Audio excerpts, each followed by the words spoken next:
ఉత్తర తెలంగాణ రాష్ట్ర పార్టీ మరి ఇలా జిల్లా కమిటీ మండల కమిటీ ఏర్పాటు చేయడం జరిగింది. మరి అట్లాగే శ్రీను జిల్లా జనరల్ సెక్రటరీ మరి మైనార్టీ అన్న మండల్ ప్రెసిడెంట్ డిక్లేర్ చేయడం జరిగింది.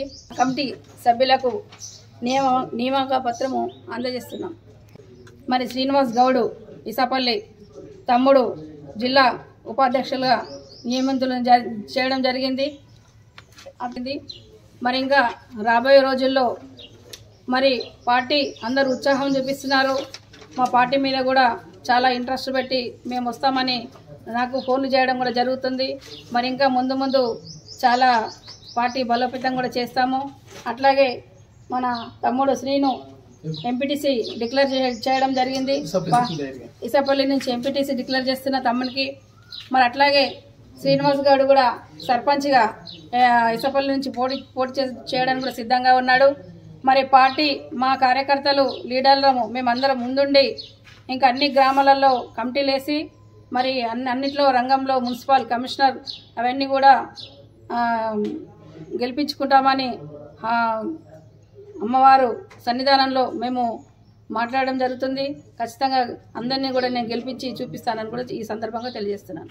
నన్ను జిల్లా కార్యదర్శిగా నియమించినందుకు అక్కగారికి, అరుణజ్యోతి అక్కగారికి, రాకేష్ అన్నగారికి ధన్యవాదాలు తెలుపుకుంటూ మున్ముందు ఈ పార్టీని కొంచెం బలోపేతంగా చేయడానికి నా తరపు నుంచి కృషి చేస్తానని మీడియా ముఖంగా నేను తెలియజేస్తాను. అరుణజ్యోతి గారు మాకు ఉత్తర రాష్ట్ర తెలంగాణ పార్టీలో మాకు బాధ్యతలు అప్పగించింది. మా ఎండి మహబూబ్ 6 మండల అధ్యక్షుడు, మన జిల్లా కార్యదర్శిగా బాగై శ్రీనివాస్, నాకు ఉపాధ్యక్షుడిగా జిల్లా ఉపాధ్యక్షుడిగా ఇచ్చినందుకు అక్కగారికి ధన్యవాదాలు తెలియజేస్తూ, అలాగే కాకుండా ఈ పార్టీని 6 నియోజకవర్గంలో ప్రతి గ్రామానికి గడప గడప వరకు తీసుకెళ్ళి ప్రతి ఒక్కరికి తెలియజేస్తాం. మా యొక్క సిద్ధాంతాలని, ప్రతి పార్టీ సిద్ధాంతాన్ని ప్రతి ఒక్కరికి తీసుకెళ్ళి పార్టీని బలోపేతంగా చేయడానికి మేము కృషి చేస్తాం. కంపల్సరీగా రానున్న ఇప్పుడు ఎలక్షన్లో మేము ప్రతి నియోజకవర్గంలో ప్రతి గ్రామంలో ఎంపీటీసీ, జడ్పీటీసీ, సర్పంచ్గా మేము మా యొక్క కార్యకర్తల్ని మాత్రమే ఎన్నుకుంటాం, గెలిపించుకుంటామని ఈ సందర్భంగా నేను తెలియజేస్తున్నా.